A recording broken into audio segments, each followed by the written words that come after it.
These are the commonalities that those job descriptions share. Of the 5 or 6 I did, yeah. Okay. All right.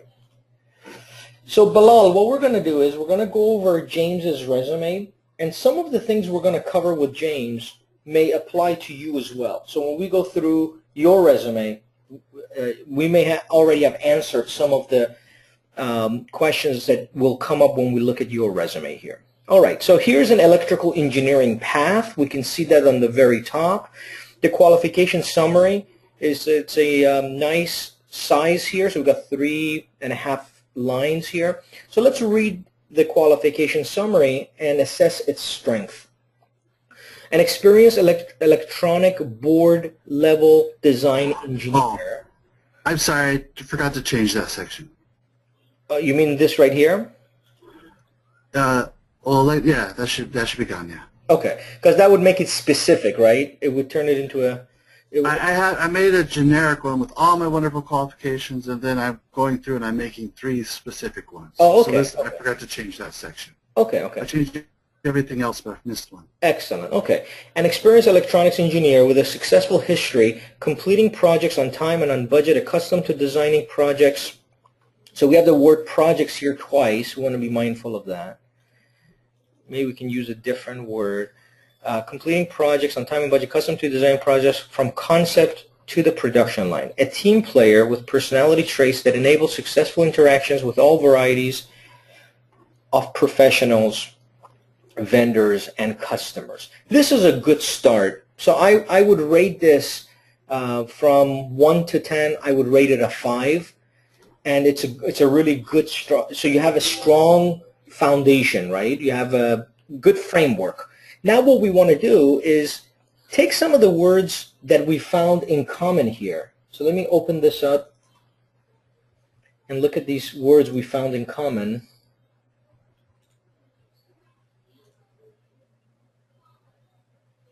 Trying to see why this is not pulling up. Okay. So,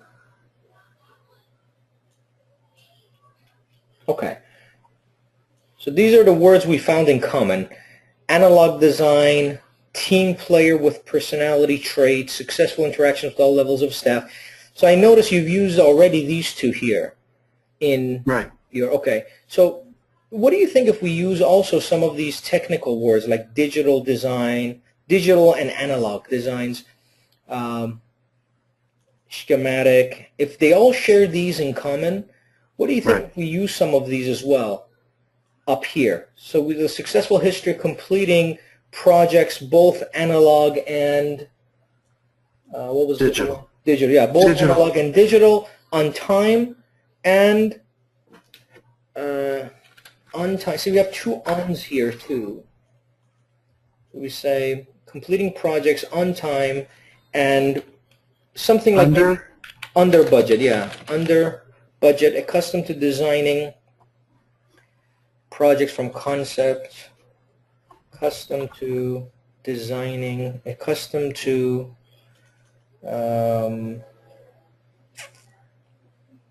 something. I can't think of something right now, but this definitely needs more work, okay? So our goal is when someone reads this short paragraph is for them to be convinced that you are potentially the best electrical engineer they're going to meet this year. You know, so we want to get them that excited about us through that paragraph.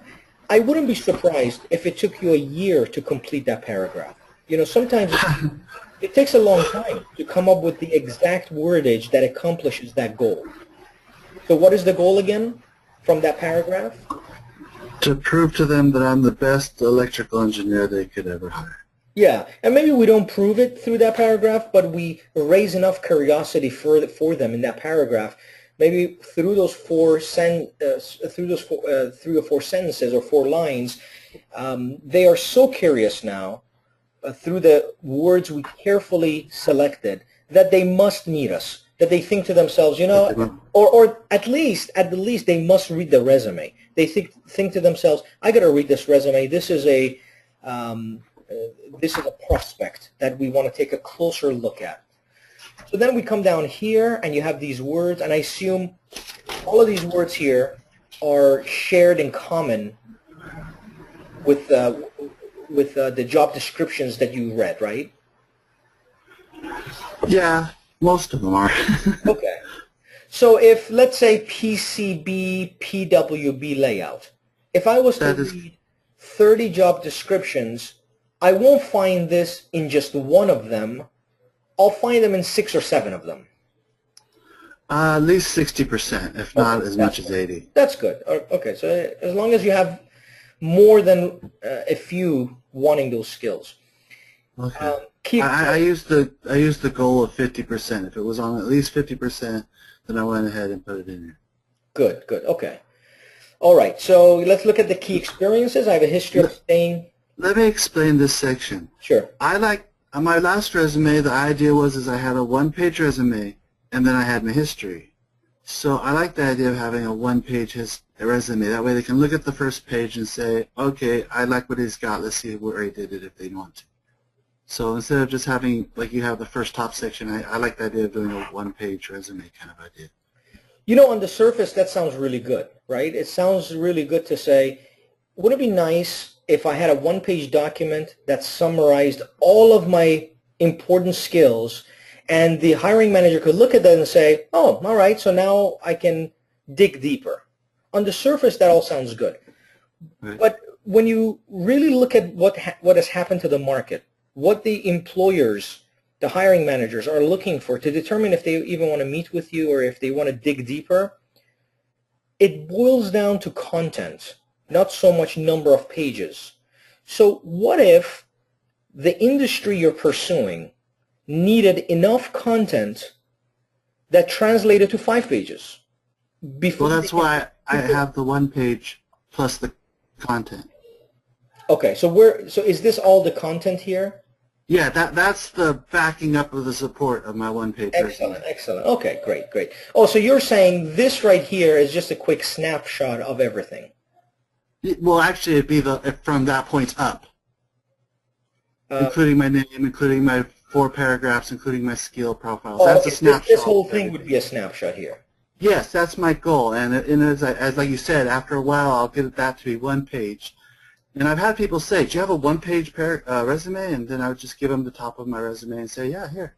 That's good. Okay. All right. That's excellent. That's a great plan to have. So let's look at the wordage here. So key experiences. I have a history of staying with the company until the project is successfully completed, staying with several companies for several years, and being requested to return for multiple projects. I really like the idea you're trying to convey here, but I think the words we're using may not be conveying the idea we want to convey, right? So I think we need a little bit more work on the words that we're using here to convey that message. So the message you're trying to convey is that you're dependable. Yeah, I've been unemployed for like the last 3 years and only worked about half time. So I'm trying to convey that when people hire me, they want me. Right. Okay. So are you trying to say you're dependable, or are we trying to say you are? Let's think of one word that summarizes the idea. Is it sought after? Is it popular? I'm just coming up with words, right? They may not. I like dependable's closer because the questions they ask me every time I go there says, oh, I see you haven't had a lot. Well, if I hired you, would you want to stay? Or do you want to be just a consultant? And the idea is that I would like to stay. I'm staying there as long as they need me, as long as I find it a fit for me. But kind of a combination. Let's look at dependable as our first option, but I'm curious if there's other options for that idea. Let's think. Let's brainstorm just for a few moments, see if we can come up with other words. Do you mind if I get well, let's because it's electrical engineering, let's focus on it ourselves. So we've got dependable, sought after, popular. What other words do you think could be a candidate for conveying that message?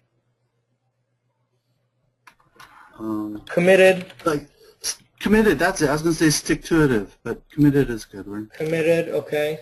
I like that one.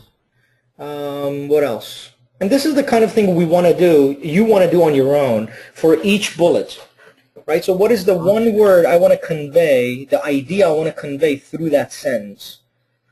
What else? So I have a history of staying with a company. You want to say... Finisher. What is it? Finisher. Finisher. I finish what I start. Finisher, okay. Maybe long-term. Long-term. Long-term what? Long-term... Projects. Long-term reliability. Okay. Long-term reliability. Okay, what else? I like long-term reliability. Yeah, that one seems to be good. Yeah, what else?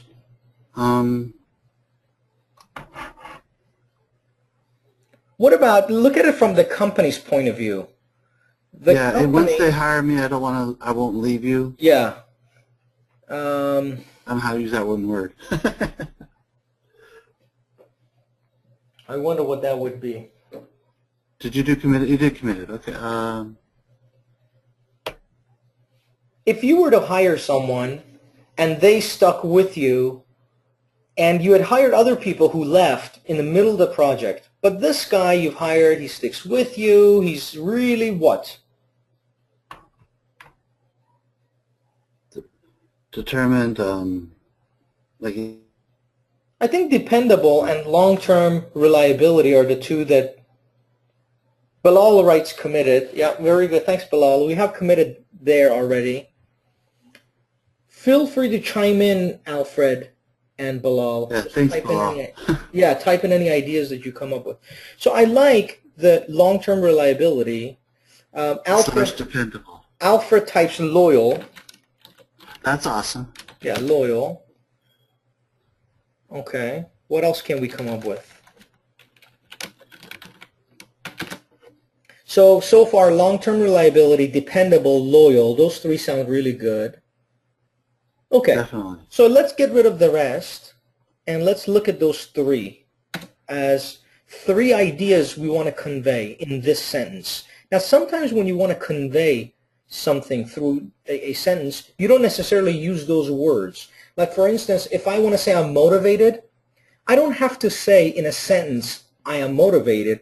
I can tell a little story that then helps you arrive at the conclusion that I'm motivated, right? So here, we're not going to tell a story, but you can use words that would convey these three ideas.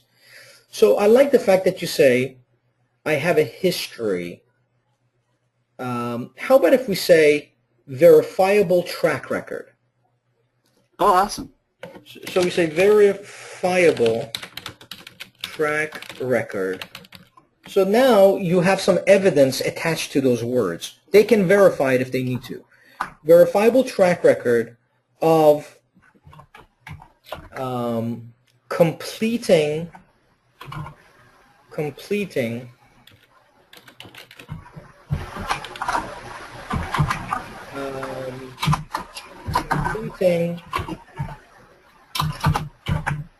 now I'm going to send you I'm going to send you what I do here, okay? So don't feel rushed to have to type this in. Whatever we do here, I'll save it and I'll send it to you.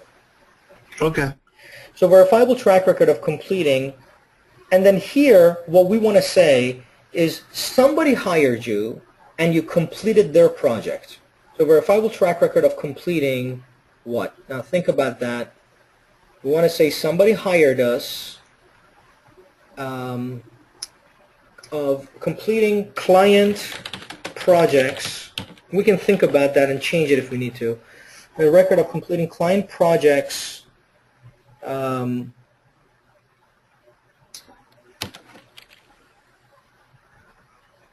verifiable track record of completing client projects successfully.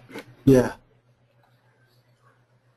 And then here is the part where we want to put in words the fact that you completed those projects in a way that I stuck it out. Yeah, you stuck it out. You were dependable, and the company applauded you, the company you worked for.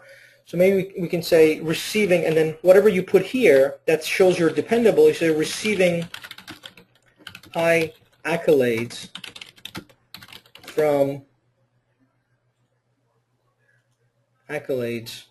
from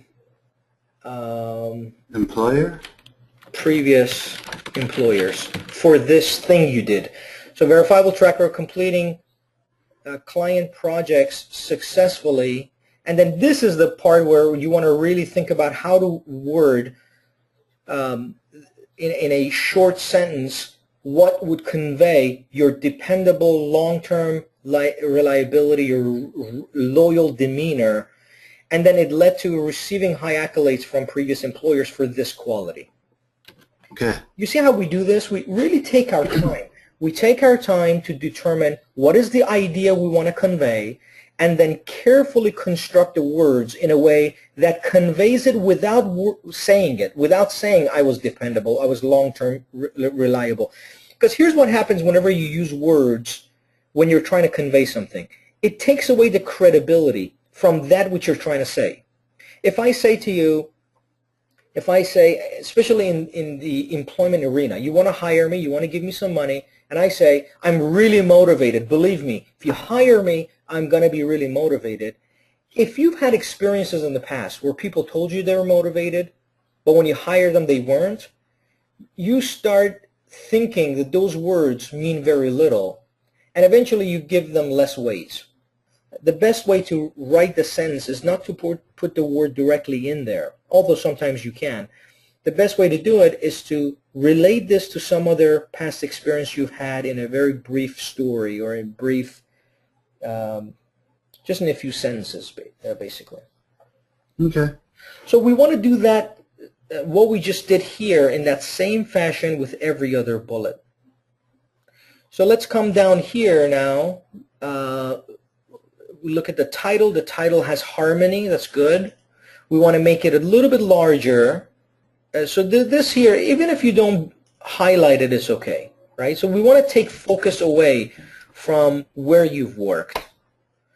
Okay. Now we take the towns out too, because it's not relevant where it was located to our objective when we send a resume out. Our objective is to get a callback, and the concern is if we put a city in there, it could create the wrong assumption for the employer and then not get the callback, right, because of that assumption. What if I am looking for only San Diego? Because I've had people call me for Texas and Pango Pango, and I'm not really interested in moving. Yeah. What if you applied for, oh, I see what you're saying. So you're saying if you post this where, how do you get a company from Texas calling you? I get 100 temp agencies calling me. They love me. Okay. That's good. Okay. So if you send this resume to an employer that's hiring for San Diego, for a job in San Diego, you wouldn't include La Mesa. But if you're going to post this in a place, in a common website that temp agencies have access to, then include La Mesa. Okay. But as we're designing this resume, we've got some assumptions here we're making. One is that this is your base resume. And then the next assumption is that you're going to send this resume to an employer you want to work for. So based on what you just told me, that employer would be in San Diego, and we wouldn't want to put La Mesa there. Because what if their location is 30 miles away from La Mesa? You're willing to drive 30 miles, but they're not willing to hire someone 30 miles away. Maybe you have somebody near there that you can move to. I mean, there's a lot of different things that can happen that the employer is not aware of, that only is divulged when you interview with them in person. We want to ultimately get there in person to meet them so we can discuss these things out. All right. Let's look at the first bullet here. Complete board level design engineering. So there's two word designs here. Complete board level engineering design, digital, analog, and power circuits, successfully completing 6 projects, and have been asked to return for other projects. So here, I really like the fact that you have your task here on the first line, you have your success here on the second line, so you're following that format very well. The idea that you're conveying, I'd like. So you have so what you're conveying is that you have expertise of digital, analog, and power circuits, and you were so successful they asked you back regarding those 3 expertise.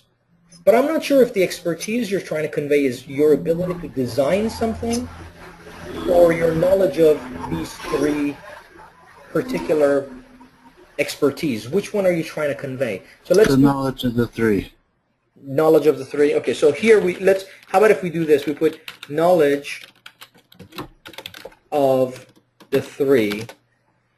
So what you're trying to say here is the knowledge of the three. And we say complete board level design. So that doesn't tell us about the knowledge of the three. Engineering design, maybe we say complete board level design somehow pertaining to digital, analog, and power circuits. We get right to it, right?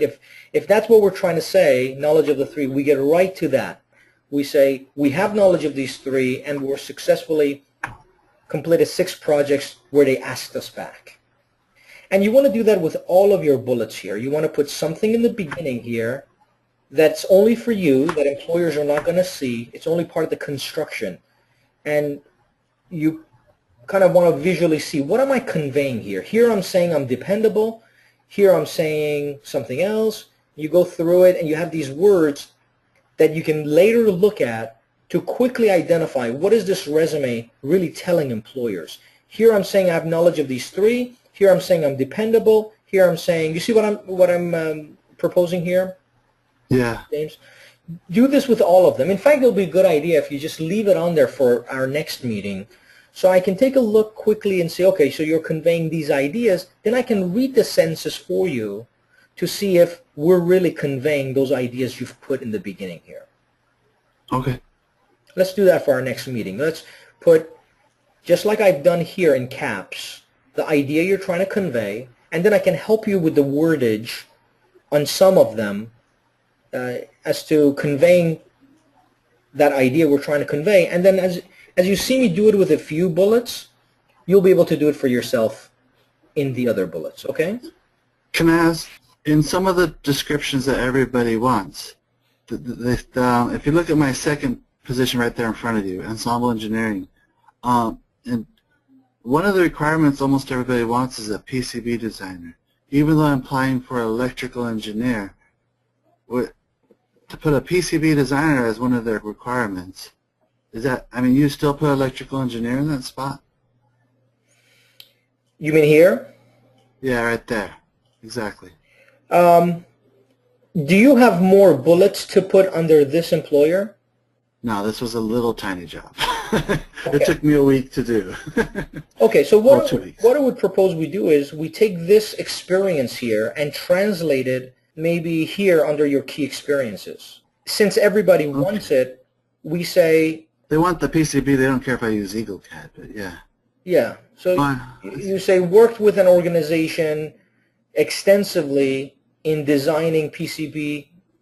You know how to word it. Technically, Right. I don't know how to word that for you. But what you can do is you take, because this is right now conveying not enough experience when somebody looks at this, and they may think you're hopping around from one job to the next. But if we just take this out altogether and we convey that experience up here, all they're going to see then is just the PCB design experience, not the fact that you went from one employer to the next. Oh, I remember another question I have. Sure. I've asked you, could you send me a couple resumes of engineers, electrical preferably? Absolutely, yeah. I didn't look in our inventory of resumes. I don't remember ever working extensively with someone who was an electrical engineer. Okay. And a lot of engineers, but electrical engineers, I don't know if we have or we haven't. But I will look. If there's anything that is for electrical engineers, I'll be sure to send it to you. There might be analog, there might be production. I've done a lot. I've done everything. Right. I'll do a search for some of the words to see what pulls up. And I'm going to send you this resume. Did you have any other questions for now that we can work on? If I think about it, I'll type it while I'm listening to the rest of it. Okay, great. So I'm going to put this on my desktop and send it to you later. And then let's set up another meeting where we can look at your resume with the words as such right at the beginning of each sentence. And I'll be interested to see how you've improved in conveying those messages through the words. Okay, and I'll work on the top 4 sentences. Yeah, through the okay, great. Good seeing you, James. I'll see you And next the time. one more thing, Sure. the 15 years, over 15 years experience, you said that you don't want to become overqualified. So I see some places where they say they only want 10 years. So I'm going to change that number to over 10 years because 15 years is over 10 years. And I might change it to 7 years or whatever they want. No, the problem I have with the number of years is that as soon as you put a number there, it opens the door for assumptions. For some people, that's not going to be enough. For others, it's going to be too much. That's what I meant. If the job description says 5 years or 10 years. Oh, okay. Oh, okay. I see what you're saying. You would personalize it for that particular job. So what if it doesn't say years? Then what would you do? I would put multiple years. Just the word multiple. Yeah, multiple years of experience, many years, multiple years. Like I did with that first bullet you told me to do. With which one? I said, the first bullet, it said that I had multiple years of success, people calling me back, working with it multiple years. I don't know which I had one. Are you referring to this one here under key experiences, this one? Yeah.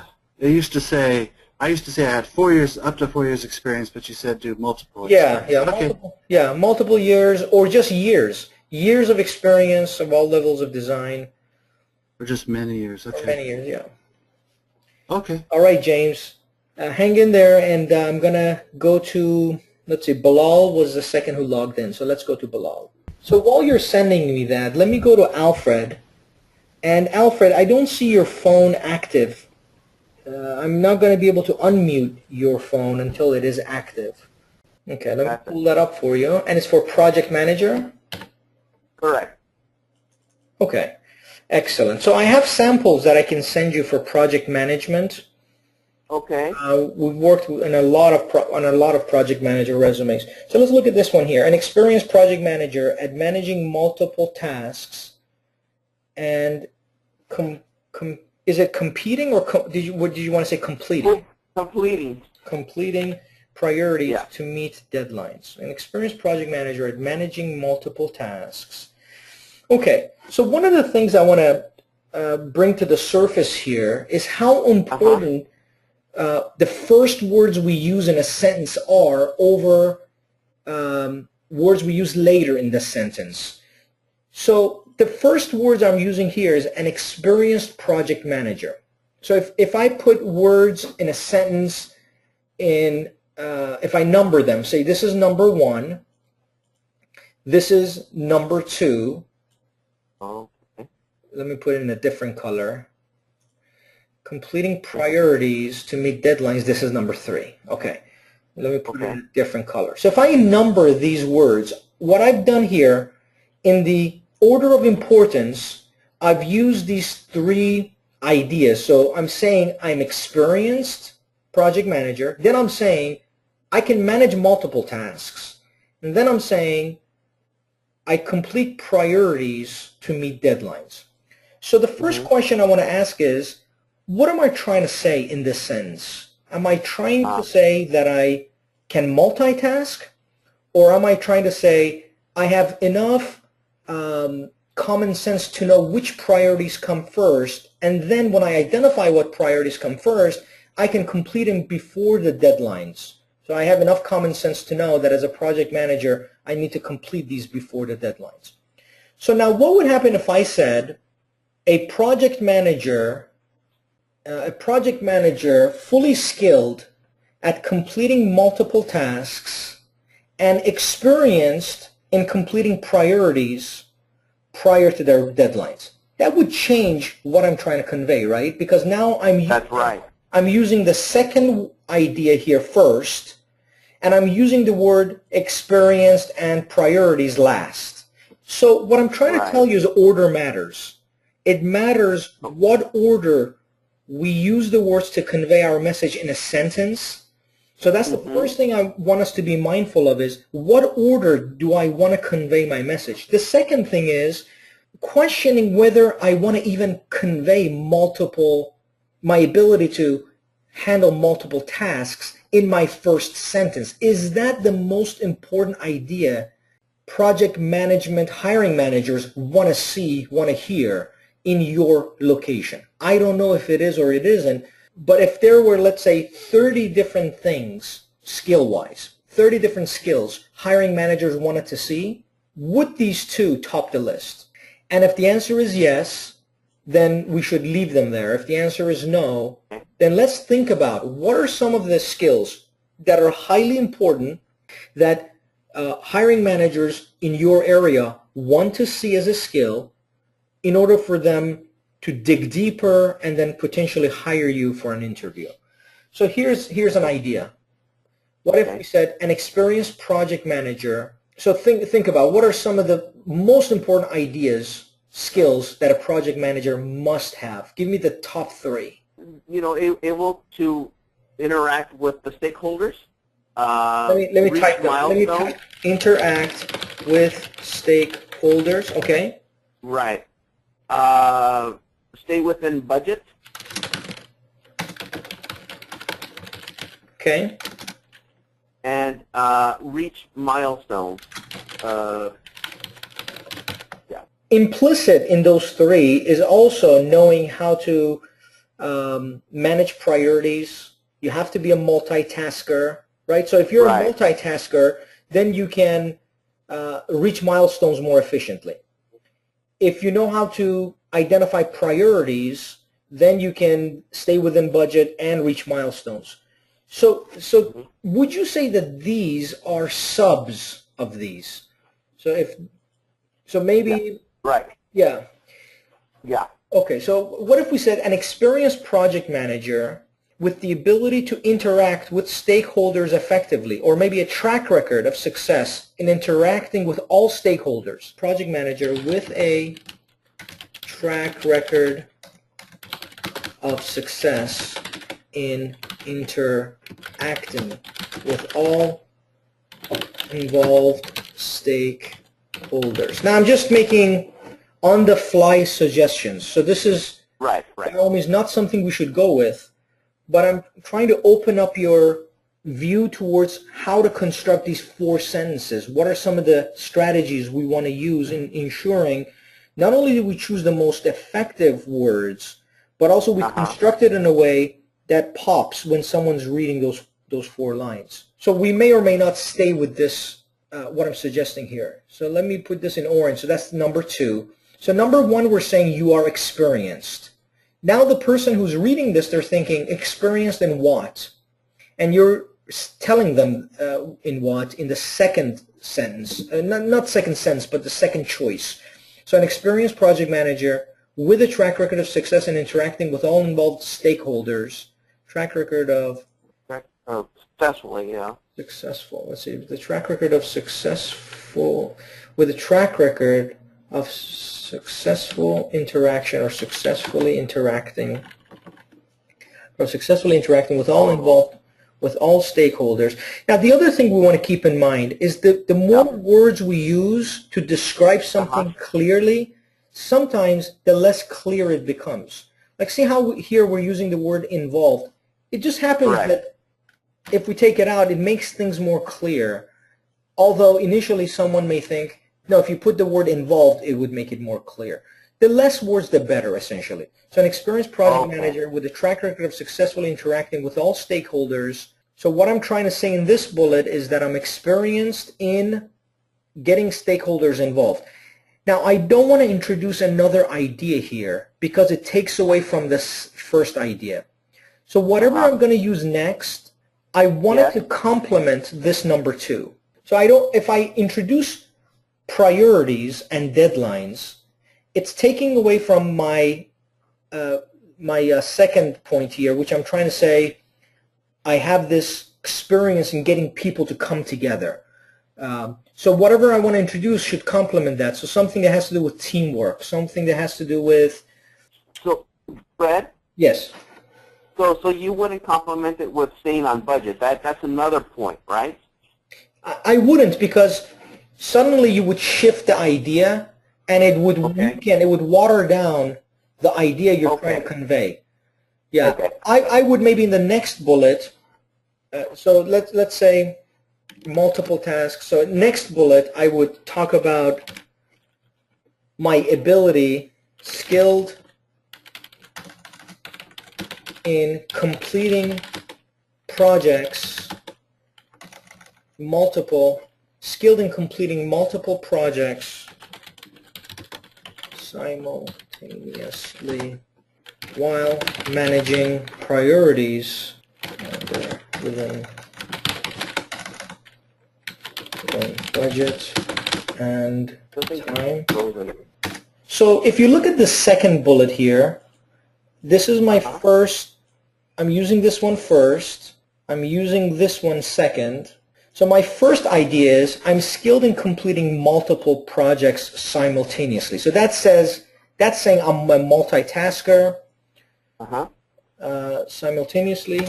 And then the second idea, within budget and time, while managing priorities to meet all important milestones. Okay. Milestones or deadlines. So notice, number 2 complements number 1. I'm not introducing a new idea. Here, number 2 complements, well actually I'm supporting number 1 here.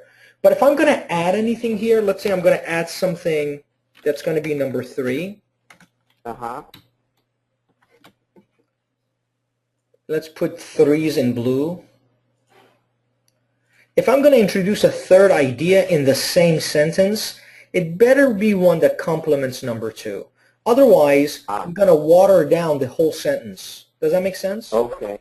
So one phrase complements another phrase, complements another phrase. Not necessarily phrase, but words in a sentence. Yeah. Words in a sentence. Yeah. So if you group up the words in a sentence, you can put them in categories. Okay. So, and the order matters. The order matters. So if I change the order of these 3, I'm going to suddenly change the meaning of what I'm trying to say. I'm going to change the power or the impact of that sentence. So you want to think very carefully, especially when it comes to this paragraph. Think very carefully the order in which you're going to construct these words, the quality of the words themselves, and the order of the sentences. So if I put this down here, and I put that one up there, it's going to have a different effect. Because now I'm starting out with, I'm great at multitasking, I finish things under budget, but I'm not talking about an experienced communicator, team player. I'm not explaining that first. And it may be okay. Maybe that's your objective. Ultimately, it's important to recognize that order matters and the importance of the order complementing the words in the same sentence. They must complement one another. Okay. Okay, so I'll give you some, I'll leave you to work on that, right? To work on this and making sure that you create a paragraph like we talked about with James that conveys something that's part of our goal. And what is our goal? It is to ensure that paragraph, when we're done completing it, it tells the reader, I am the best project manager that you've seen this year. And at least you would want to read this resume further or meet with me in person. That's what we want to make sure that paragraph tells the reader. And on your base resume, you want to keep it general enough so that later you can integrate job description content within it. Okay. Okay, let's go through your skills profile. So project management, needs assessment, process involvement, change management. What is this, change management? It's a idea of change within the organization. So, you know, things have changed in my organization. You know, sometimes management has changed. So it's like a adaptation to new ideas. Okay. Did you notice how many words you used to explain to me or for me what change management is? Right. What is that? So you took some time to explain that. Right.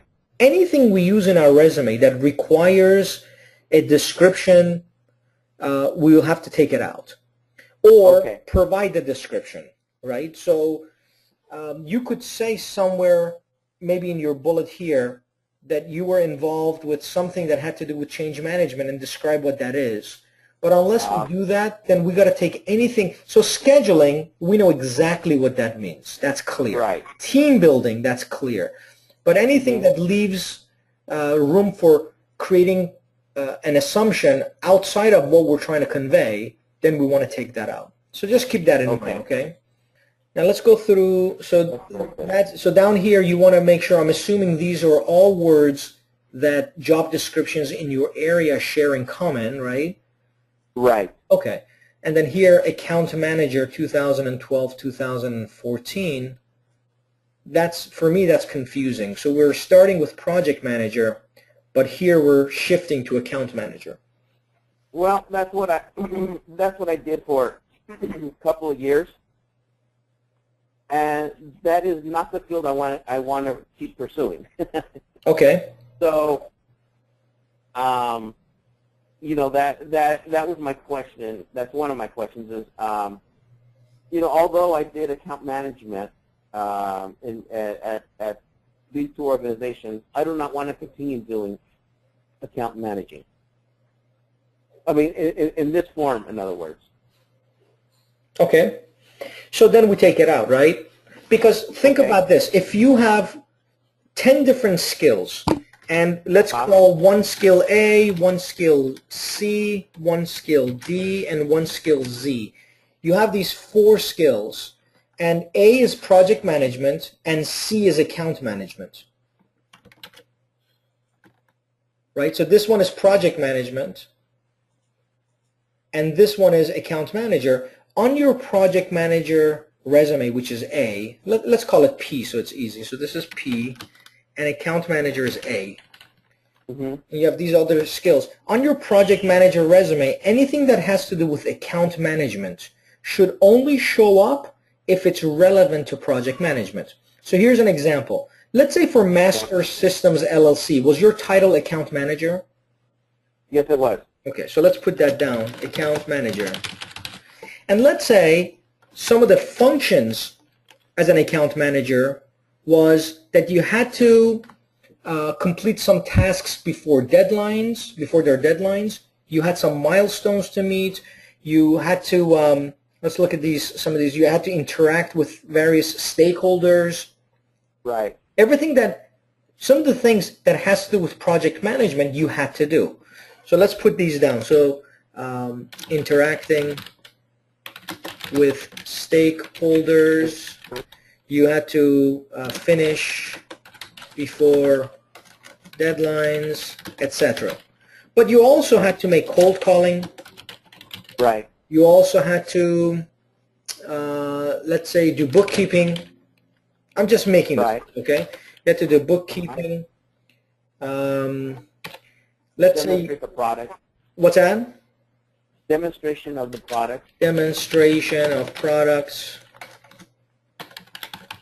You also had to sell something. Right. Sorry, I'm typing fast here. And you had to sell something. Let's say you also had to do customer service. Okay, right. You had to do all these different things.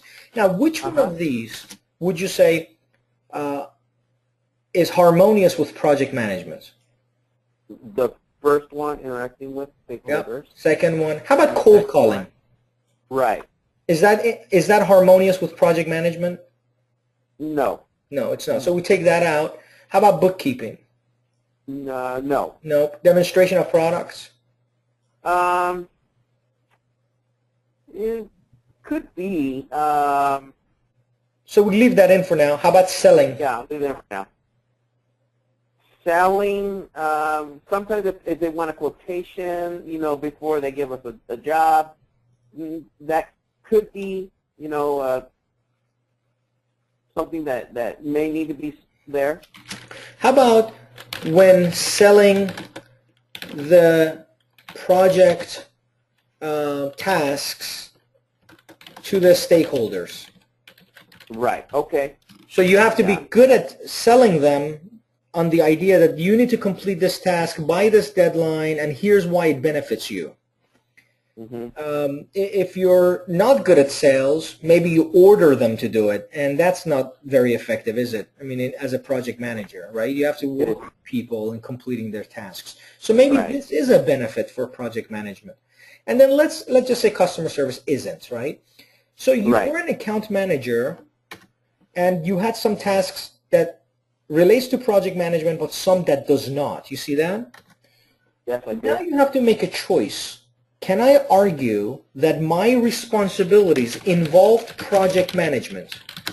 If you answer yes to that question, then leave Master Systems LLC on here,